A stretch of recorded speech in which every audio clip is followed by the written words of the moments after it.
Well, ho, ho, ho, Slingers. Welcome to a Very Christmasy Wordslinger Podcast.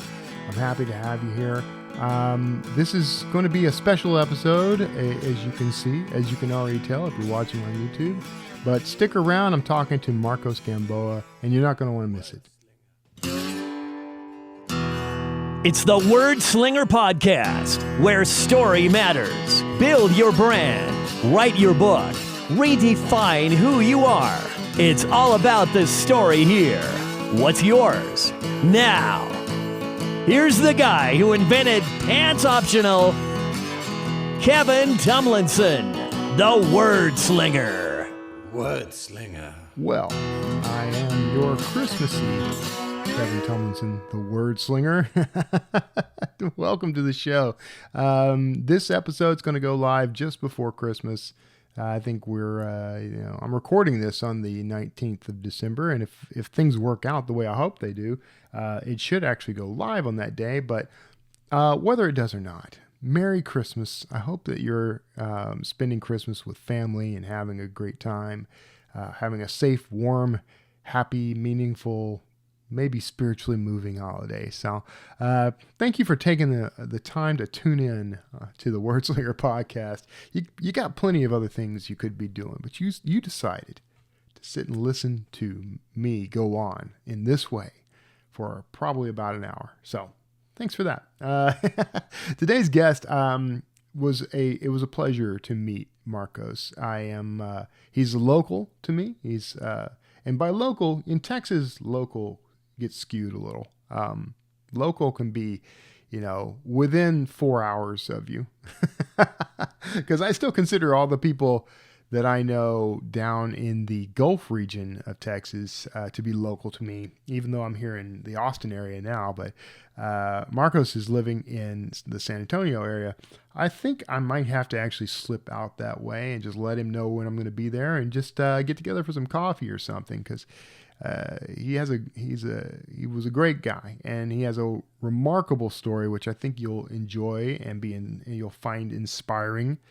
And we're going to get right into that. So without further ado, thanks for tuning in for this very Christmassy Wordslinger Podcast with my guest, Marco Gamboa. And stick around for a note at the end, and I'll see you there. Well, I am happy to have today's guest. We chatted just a bit before the show. Turns out he's listened to at least one episode. That's always a good sign. And I'm what I didn't do, Marco, is I did not ask you to verify, to make sure before we started, but I'm going to introduce you as Mark Gamboa. Is that correct? Did I get it right? Yeah, close enough. Marco, but Marco. I said Marco the first time, and I said Mark the second time. So everybody go back and listen to the intro again. Marco Gamboa. Good to have you on, man. I'm looking forward to our chat. I see your Texas A&M shirt there. I graduated in December of 23. Do you live in Texas now, or you? I do. I live in San Antonio. Ooh. So not too far from campus, but yeah. Yeah, not far from me either. Yeah, I'm just north of Austin. I'm in Liberty Hill is my official town. We claim Georgetown though. Do you know Georgetown, Texas? I do. So my best friend lives in Georgetown, and my sister lives in Pflugerville. So they're kind of That's all neighbors here. It's been interesting since we built this house here about 3 years ago now. And we lived most of our marriage. We lived in Sugar Land, Texas, outside of Houston, and then we did the whole RV and van life thing for several years, and just decided to settle in the Texas Hill Country. And we have rarely regretted it. Only regretted it, the heat isn't any different. The humidity's better here, slightly. Only regrets I've ever had are things like hail. There's lots of hail. There's weather gets scary here. Yeah. Weather gets pretty scary here. So compared to where we were. That's interesting you say that, because my dad was in Houston for a prolonged period of time. Yeah. And one of the things that I think he's got PTSD from is he hears a little bit of rain and he Mm. just right away goes to those crazy floods that Houston Yes. has. Yeah. And Yeah. so, but that being said, I spent 6 months in Austin, like right out of high school. A girl invited me to go live up there, so I never really had like the true Yeah. Austin year-round experience. So, Yeah. uh, but yeah, I didn't know you guys were so impacted by hail, but Well, it's not as bad as all that. I'm just saying, the only times I've ever been afraid here were when it started storming because it comes up because it never rains or anything here. We've been in like a 5 year drought, and then when the weather does kick up, it's not like back in the Houston area. Like you'd get thunderstorms, you'd get rain and lightning, but it's pretty common, right? But here it's like it saves up, and then it just blows up the whole area. yeah. When we first moved in, there was a story of a kid who was driving his pickup in a like a thunderstorm, and a tornado like rolled the truck over, and then it landed on its wheels, and he just kept driving. Do you remember seeing a news story about something like that? No, no. Yeah. So, and I think it was a Chevy, and Chevy gave him a brand new truck because so anyway, Yeah. that's been Texas weather talk, everybody. Thanks for tuning in. Come by next time. No, let's talk about it because reading through your bio, man. So you didn't originate in San Antonio. You were born in Chicago, it says. Yeah, I was born in Chicago. I was just there like a matter of months. I have an aunt. She's I think a little south of Chicago now, but um, we were visiting an aunt. I was born there. All my family on my dad's side, like his immediate family, was up there. Yeah. Born there. Spent a few months, then went to Mexico City. Lived there.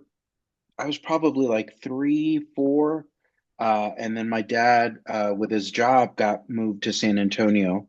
He was Mm. in the airline industry pretty much his whole life. Um, and so we moved to San Antonio, and honestly, I've been here ever since. Like I said, aside from the 6 months I spent in Austin, um, and so yeah, I claim San Antonio pretty much as my own.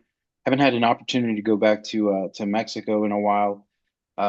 Chicago, actually, the kids are super curious to go up there. Yeah. And so hopefully we could take a trip here shortly. Yeah. And at least you don't leave the time zone. That's the best No, part no, about Chicago. yeah. And there's so many direct flights. I think you can get up there Yeah. in like 2.5 hours, 2 hours. Yeah.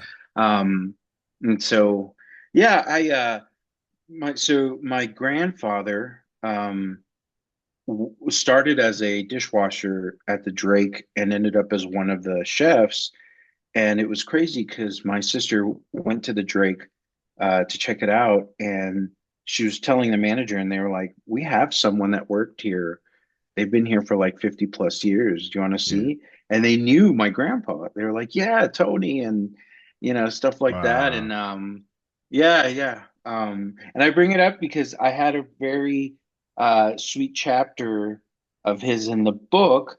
And then once we kind of got to like cutting and splicing everything, unfortunately that one didn't make it in. But Mm. yeah, yeah. Yeah.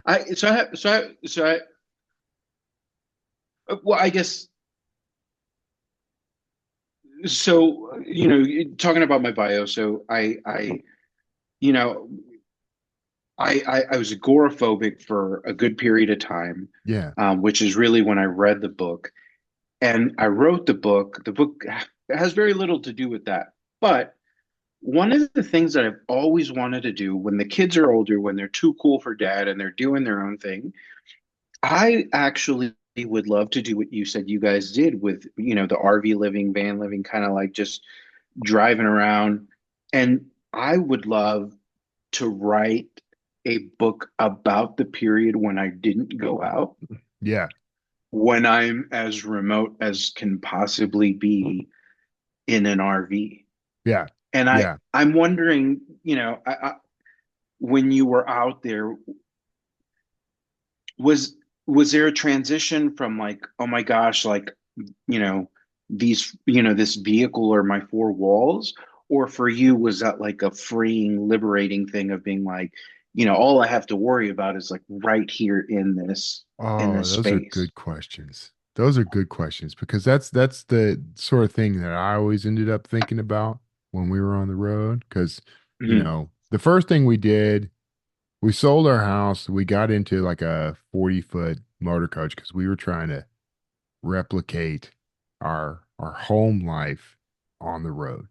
And that we did that for a few years, and that turned out to kind of be a mistake, because it was comfortable, but there's only so many places you can take those RVs. Yeah. You don't get to do the kind of thing we were actually trying to do, which was sort of get off the beaten path a little.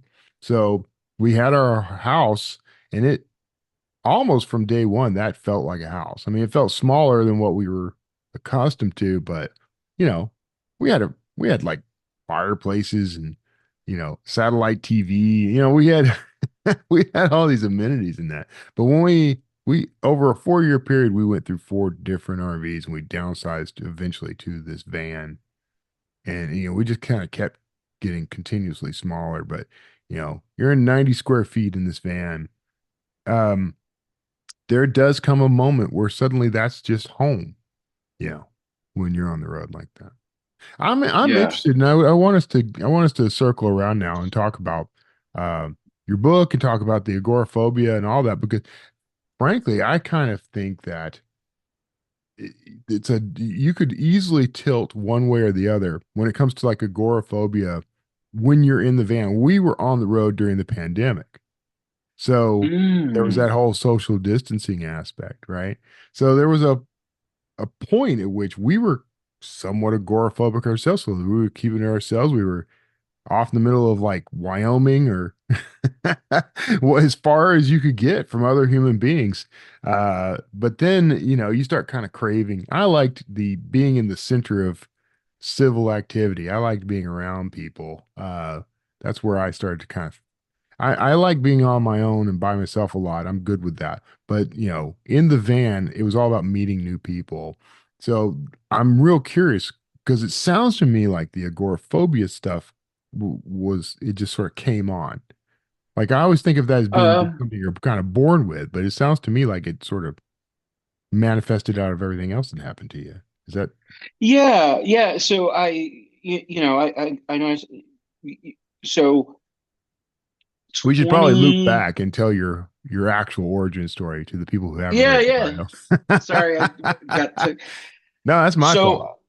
So, so like, so 2011, my oldest kiddo was born, um, and I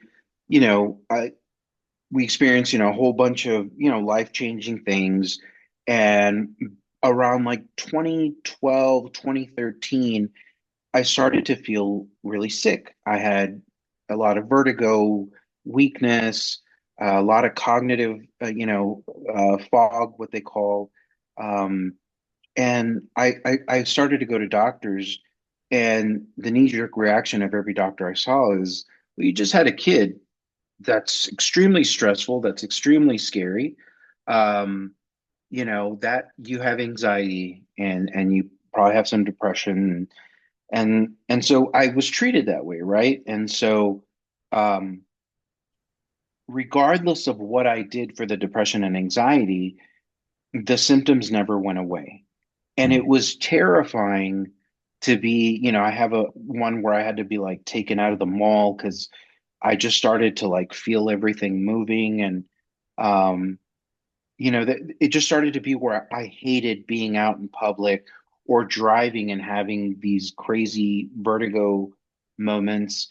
And I just slowly started to become a recluse because I felt defeated because I couldn't figure out the anxiety piece. I couldn't figure out, the agoraphobia piece. And I just stopped leaving the house and I had this like tiny, like little couple mile radius where I could, go get groceries or, and not always, right? Like that had to be an ordeal in and of itself. Sometimes I couldn't even make it to like the dumpster at the apartment complex we were living in back then.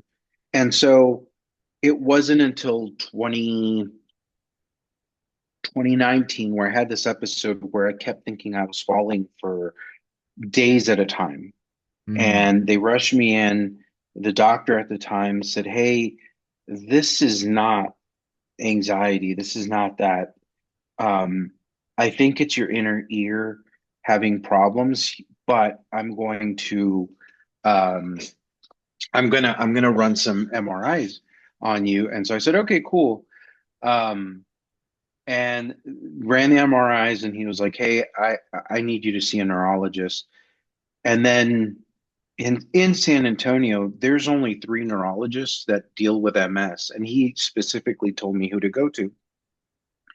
So fast forward, 2020 happens, the pandemic happens, and I Yeah. finally get that diagnosis, which was crazy because I'm a real social guy too. I think sometimes, even though I don't like to admit it, and I like to see myself as a guy that's very comfortable in solitude, I do feel like I love interaction.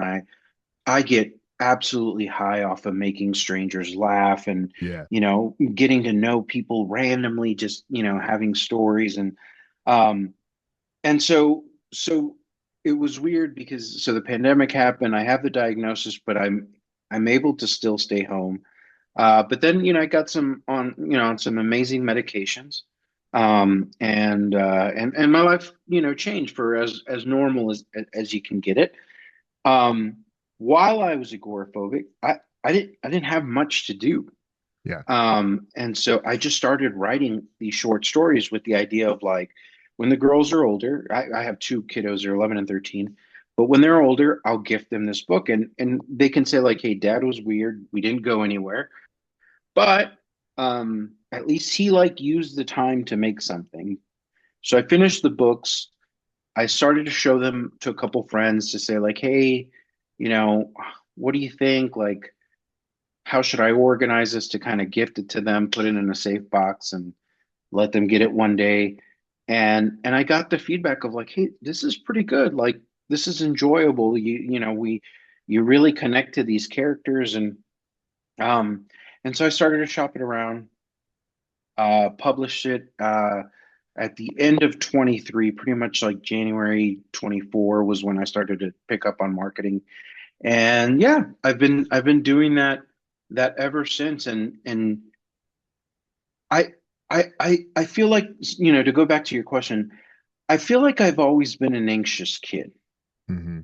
but but I do feel like in the fight flight response, I've always been a flight person. And I think when I just was beyond overwhelmed, it was easier for me to isolate myself and deal with it on my own Yeah. than to put myself out there and, be bombarded with like opinions of like, well, you just needed this, you just needed that. And, pre-diagnosis, post-diagnosis, I think everyone's been like, "Hey man, you do what you got to do."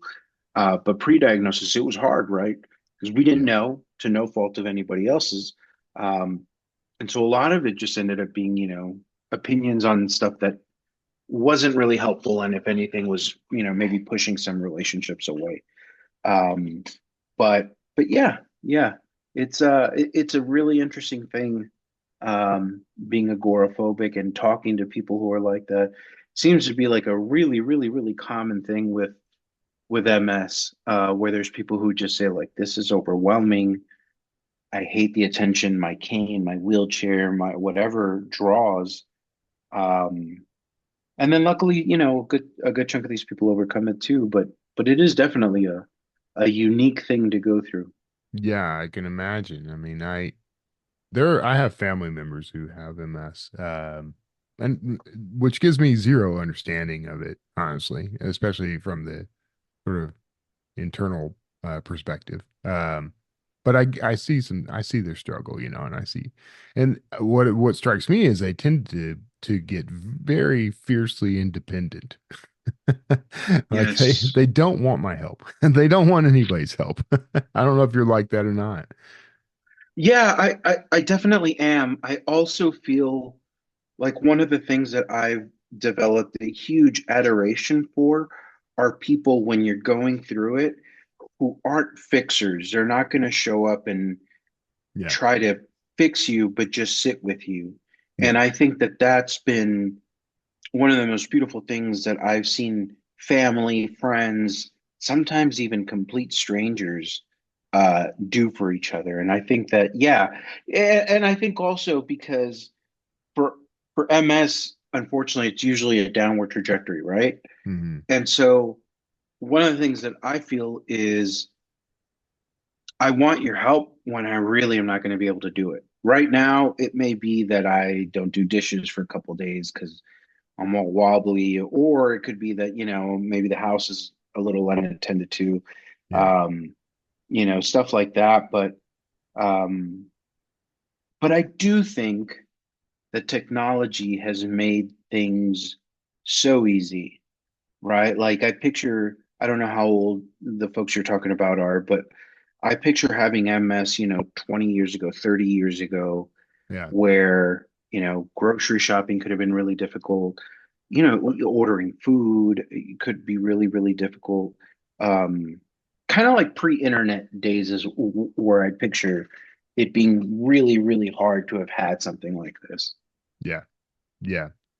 Yeah, I can imagine. I mean, I'm thinking about it now, like we order our food delivered from HEB, for example, and Yeah, we're perfectly healthy and ambulatory. Like we could HEB is literally 4 minutes from our house, by the way. So that's yeah, same.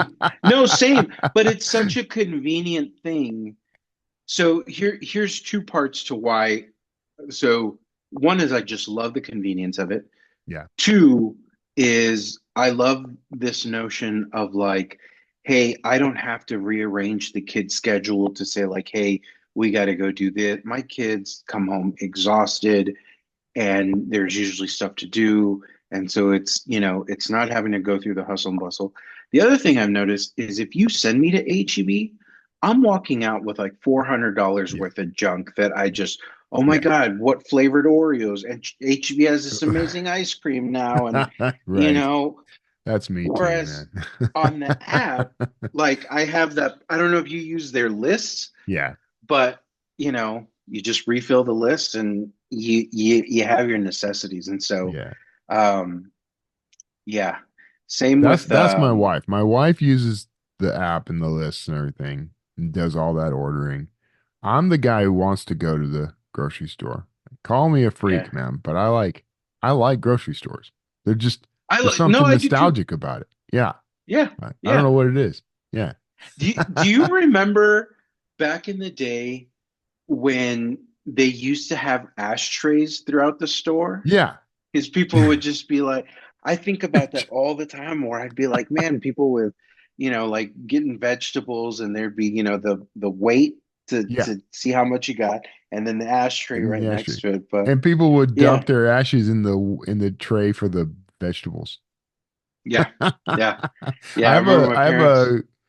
a cousin who would eat cigarette ash for some reason. The doctors said Huh. there was probably something in it that, that her body was missing and craving.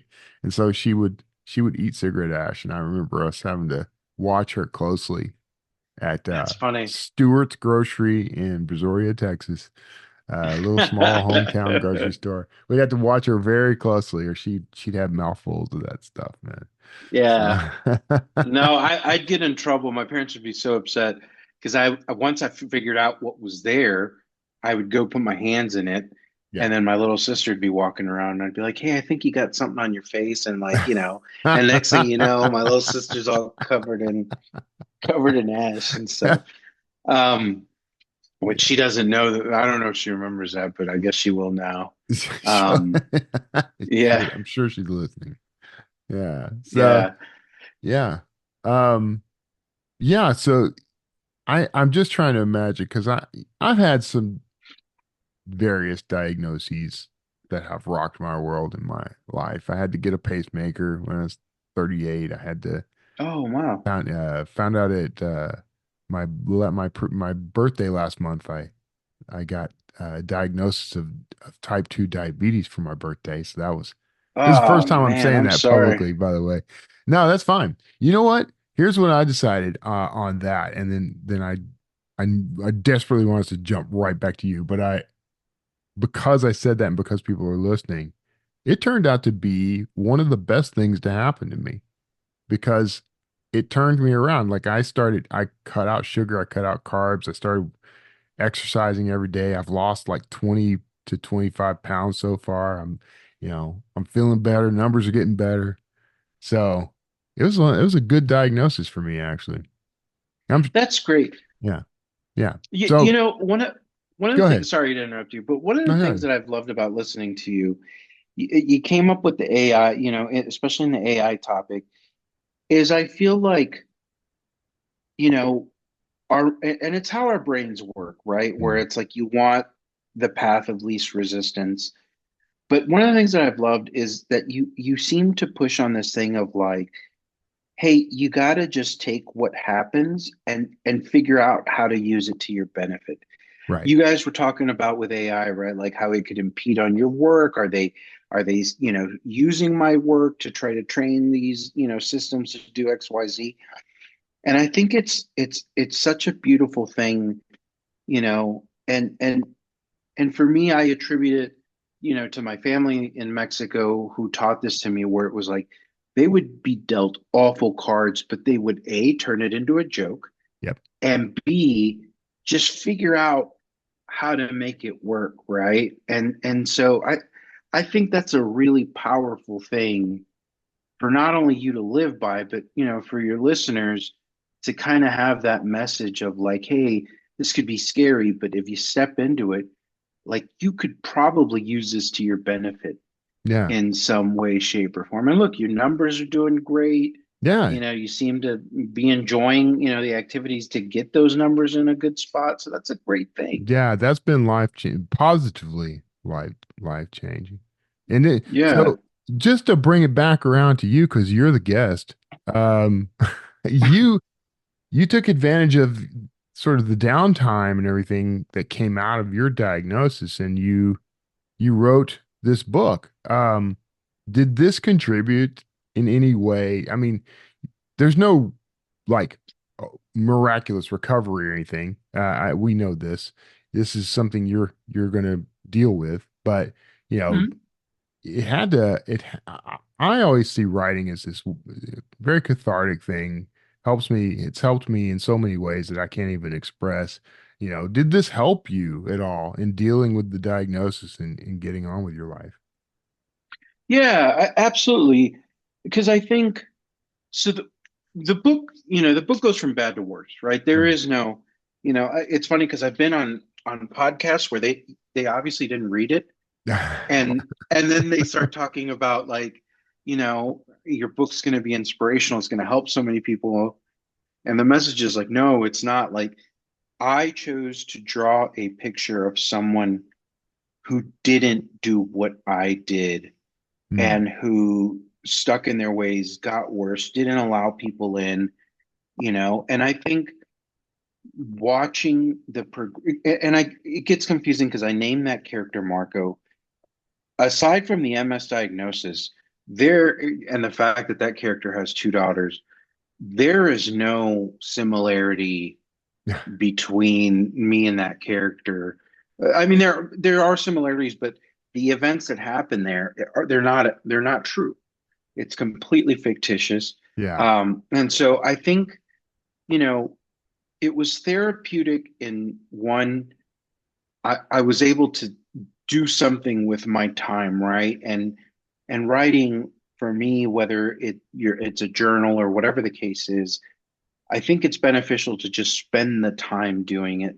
I think you get very similar benefit, like to, when someone's a big reader or things like that. Um, and so that I did find therapeutic, but from a creative perspective, I wanted to imagine what it would look like to truly go from bad to worse and kind of say like, hey, if what this book does actually happens, are you okay with it? Yeah. And so in that sense, it was therapeutic to kind of, you know, to see that, imagine what I view as worst case scenario, and then, go from there. And I've I thank the book because not only did it allow me to do that, but it allowed me to meet people like you, right? Yeah. And to have these conversations and whether it's all the podcasts I've been doing lately or through the support group or just people who have reached out because they've seen me do readings or they saw me where I was selling a book somewhere. I think that that's been a really beautiful thing. And similar to you, I think vulnerability has the opportunity to really make genuine connections because next thing you know, similar to what you just did, right? Like it was like, hey, once you see that, I have something, people have the ability to say like, well, I just got this diagnosis and I got this. And, Yeah. it's a scary thing and people don't know how to react, and there's no right or wrong, right? When you're given something awful, I think any reaction is probably going to be a normal reaction. But I think for people it's like, okay, well, we see this guy, he went through it and I feel comfortable enough to tell him what I'm going through. And it makes for some good conversations, some great friendships, and Yeah. and at the end of it, if you make the connection, you just hopefully end up having a really great time. Yeah. Yeah. It's like you wrote a long form version of Memento Mori. Remember that you must die, right? That stoic philosophy that, Yes. live now because, this is the moment you get. I love that. I love the sort of swinging doors model of your life that you're putting on the page, honestly. It's almost Thank too bad you. because you're not a downer personality. In fact, you do comedy, right? Well, because the book is terribly sad. Yeah. I got up there, I felt so awkward. I felt like a fraud because I would get up there and I'd be like, I'm not a sad person.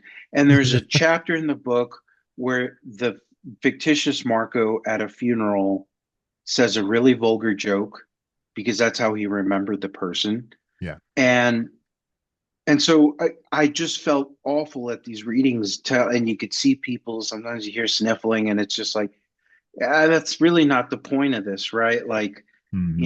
if you want to read it, there are a lot of people who are drawn to that type of literature because, sorrow, sadness, that for some reason it is a, I mean, most of the movies, TV shows, or, you know, books that I like have a sad element to it.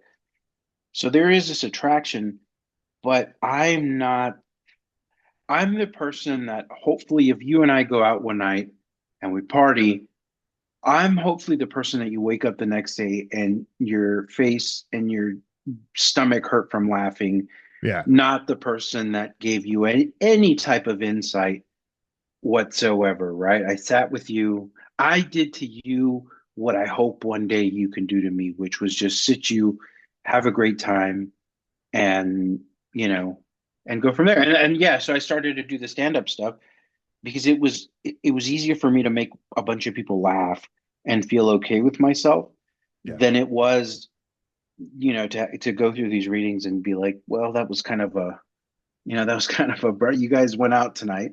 Some of y'all probably got babysitters or made some sort of, adjustment to come out. And then, I don't know. I think it's beneficial for some, but I just couldn't do it. Yeah. Yeah. Yeah. Yeah. I understand that. Like I'm kind of glad that that's the way you present it. It's that contrast is what's going to resonate with people, I think. You know. I hope so. I Yeah. hope so. They just But need to yeah. know that when they meet you, they're not going to go read a funny book. Yes, and I tell people all the time, I did this really awesome music festival here in San Antonio. It was right before the summer. Um, and they positioned me inside. Tons of bands were coming and going. Um, and they'd be like, "Hey," it was crazy because I most of my business was with bands that were just really cool and said, "Hey man, can we buy a shirt? Can we buy a book? Can we, um, and that was the thing, right? Is I would sit there talking to them. Next thing you know, we're all laughing, having a great time. And I'd be like, hey, but just so you know, like this book is like it's not this, right? Mm. Like this is how I felt at the time. Originally, when these were all short stories, what I would do is be like, okay, what does sadness look like? And I'm gonna make 2, 3 pages of what I would imagine a sad thing to be. What is, like by no means am I comparing him to, but like I was thinking of like a Khalil Gibran type book, right? Where you could pick like love, and I'm gonna go read a poem about that and feel that way. That that's what I was trying to do. But that again, at the end of it, it was commingled as a novel, and I'm glad it was. Yeah. Um, but but yeah, the book serves its purpose, but in person, that's just not me. I think the one help that I can give people, if they even want it, is I do connect with a lot of people who are who are trying to write, trying to publish, and they just don't know how to formulate. They don't know how to execute what they have going on in their head Yeah. right now. And Yeah. so I think that's part of it. And so, and luckily, I at the moment I'm working with a comedian to co-write a book with them, and and totally outside of my genre. But again, I'm grateful because they got to know me, realize like, hey, man, this guy is very different. They did, they did say, I loved how you had me connect with these characters very quickly. Yeah. But now I get to write something hopefully funny, like a scary youth type book, and exercise that muscle that I didn't even know I had, Yeah. right? Yeah. And so, Well, yeah, that's what it's all about, right? That's the yeah. growth that comes from doing this kind of work, The fact that Hmm. you pushed through, you wrote the first book, that's always like the big roadblock for a lot of people. Get that first book written. Now once you've done it, it's sort of like you open a floodgate, and now you got to write so many Yeah. more. No. Well, I Yeah. look forward to seeing all of them, man. Thank you. I'm glad to see this one. Uh, we're gonna need to wrap up because we're here at the end of Yeah. the show. But that's sad. But that's on brand for you. Sad. We got into showing a sad. Bum Uh, everybody out. but the book is within normal limits. We didn't mention that earlier, but we'll mention that now. Available on Amazon elsewhere. I have found it in several places now. But tell people where they can find you online and find more about the book. Yeah. So if you go to wnlmarco.com, you'll find my website. I'm pretty active on Instagram. Um, but yeah, you can connect with me there. And and yeah, I think they even have links to all the different vendors that carry the book there as well. Yeah. All right. Within Well, normal thank you for limits. having me. No, thank you. I'm glad to meet you, and we're practically neighbors. Always good to meet Yeah. fellow Texas authors, man. I give Yeah. Texas authors very special treatment on this show because there should be a lot more of us. There are quite a few in our general area. You're in San Antonio. I still count that as being part of my area, even though it's like Yeah, 2 hours away. absolutely. Yeah, my favorite author, I think, is still in San Marcos, Tim O'Brien. Oh, Tim And O'Brien. so, I have a Tim O'Brien story that I'll have to tell you yeah, off air. I'll tell it on air someday, but yeah, he and I hung out a few years ago before I was published. So I'll tell you that yeah, story off air.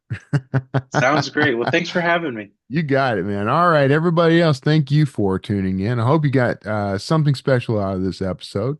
I know I did. Make sure you go and check out Within Normal Limits, pick up a copy for yourself, and make sure you stick around. We've got a note at the end coming up next. See you then. I've always believed life's too short for boring stories. So I write the kind of books I'd want to read. Action-packed, fast-paced fiction. Adventure stories with characters you'll wish you could hang out with. And twists you'll never see coming. From ancient mysteries to modern-day thrills, my books take you on a wild ride. And trust me, I've got plenty of rides to choose from. So if you're ready to escape into a world of danger, discovery, and intrigue, it's here waiting. Find your adventure at kevintumlinson.com/books. not responsible for sleepless nights.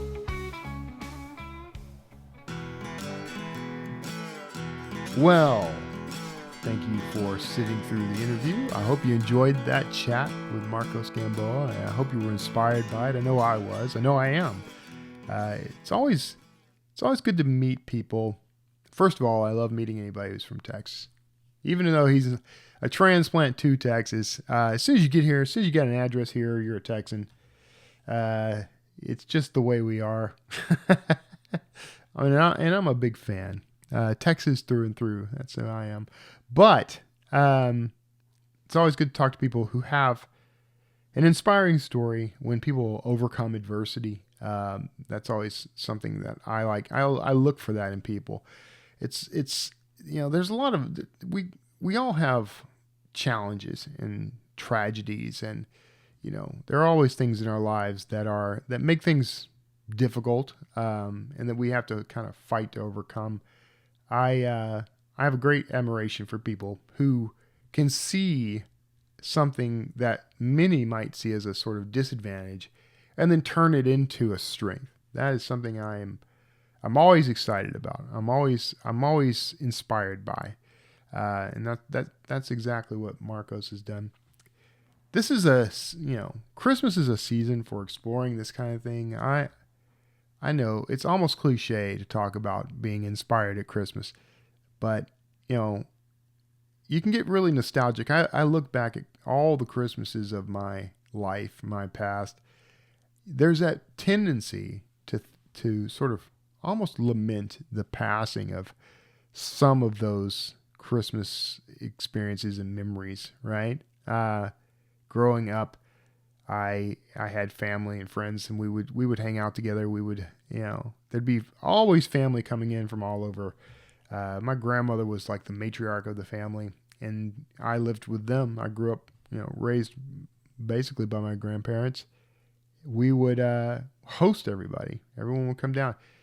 People rarely stayed. Now that I think about it, there was not a lot of overnights, but there were plenty of people coming down, early in the morning, leaving late at night, and we would have dinners. Everybody contributed a dish or something, and I got some old favorites that frankly I kind of miss. There's some things that I haven't had in decades, foods that I grew up with that I really loved and I just can't replicate for some reason, or sadly foods that even though I can replicate them, I can no longer eat thanks to things like diabetes, which if you were unaware, because I haven't talked about that publicly yet, but I did bring it up in the interview, and this is the first time I've publicly stated, but I was diagnosed on my birthday, actually, the day before my birthday. I got the gift of a diagnosis of type 2 diabetes, and that was not actually all that unexpected. It's something that's run in my family. It's something I think I secretly or quietly knew about and didn't want to admit to myself for a very long time. And there's probably some things, some health issues in my life that could have been avoided had I sought some sort of treatment for that earlier on, or at least changed my lifestyle early on. But I'm not letting that dictate my life either. This skewed. I was talking about nostalgia, and now we're talking about diabetes, but in the same vein as Marcos and his story, like this has actually been something very positive for me, as I mentioned, and I've changed my approach to life. I've changed, lots of diet changes, exercise changes. Don't know if you can tell, I've lost some weight. If you're looking at me on YouTube, if you go back and compare me to, months or even years earlier, I am much trimmer now, and I'm getting trimmer all the time. I'm nearly to a target weight that I've actually held on to for much of my adult life. So it's kind of interesting to experience this as a result of something that it was essentially negative news. I like that. I like the idea of taking something negative and turning it into a positive, and it doesn't mean that I'm free of the dangers of things. It doesn't mean I'm out of the woods for certain aspects of this, but it's something manageable, and it's something that I can leverage to actually improve my life rather than falling into a state of lament or despair or depression. But let's loop back, because what I really wanted to talk about was that idea of Christmas and the idea of missing what we once had. And I think that's natural. I think that I, for one, I spend a lot of time thinking about what I would do differently if I could go back, knowing everything I know now. Like, what choices would I make? What differences would I make in my life? And there was a moment not too long ago, and maybe it was a result of the things that are happening in my life because of the diabetes and because of other things that have happened. But a moment when I sort of had an epiphany, which was, if I would go back and do those things, knowing everything I know now, well, I know everything I know now. So shouldn't I be doing those things from here out? And the answer is yes, I should.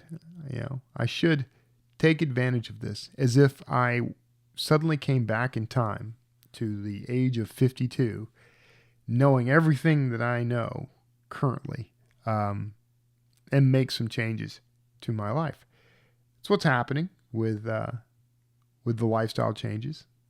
I've cut sugar, I've cut carbs out, I've cut sugar out entirely.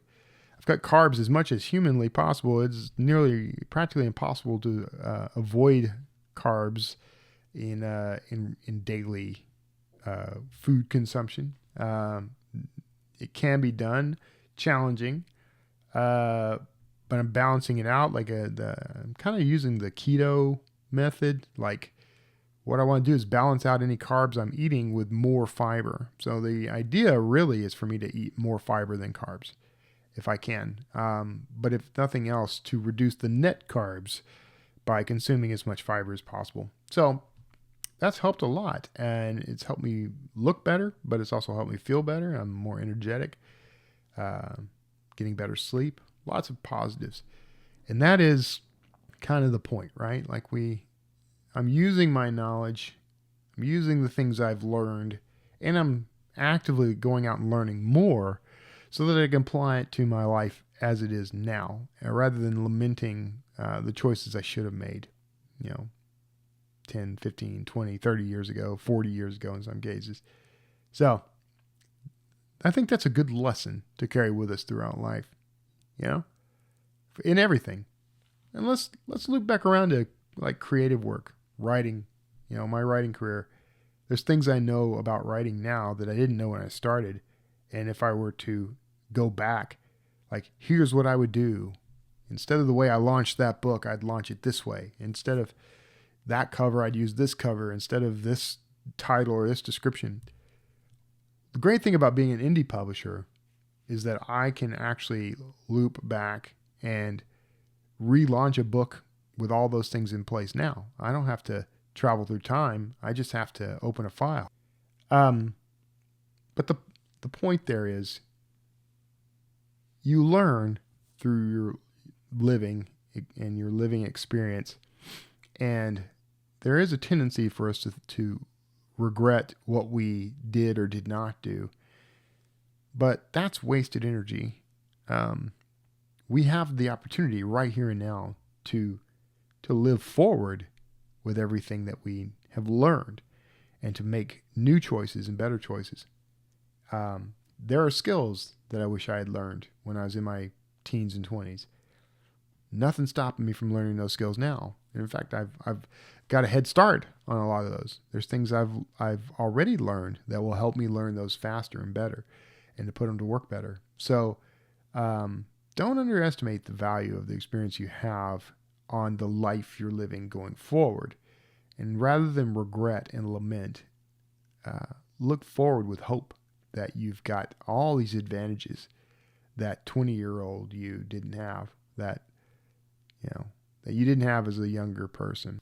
Would I like to go back, start again, knowing everything I know now, and live my life a different way and make different choices? I would love to do that. And God, if you're listening, bring that on. I would do that. Maybe that wouldn't be as good as I think it would be. Maybe that would be, maybe that wouldn't be the dream come true. Maybe it'd be more like a nightmare. I don't know.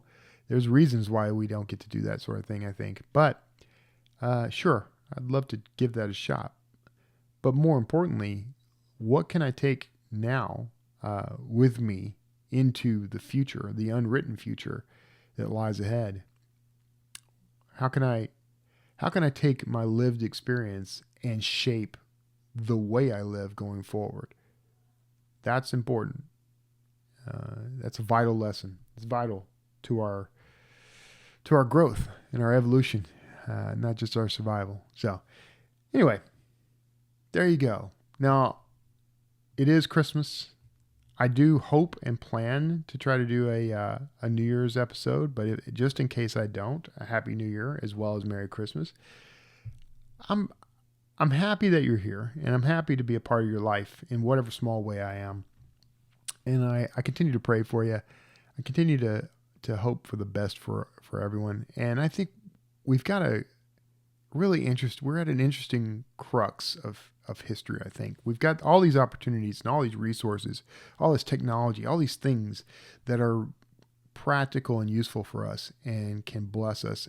And I think the important thing to do here is to remember to use what we have to bless others. And that will make our lives amazing. It's almost selfish. So go be selfish. So that's going to do it. Merry Christmas to you. God bless you. You and your family and loved ones. I'd be remiss if I didn't say make sure that you like, share, and subscribe and comment where you can. But beyond that, I just hope you have a wonderful Christmas. My love to you. And I'll see you all next time.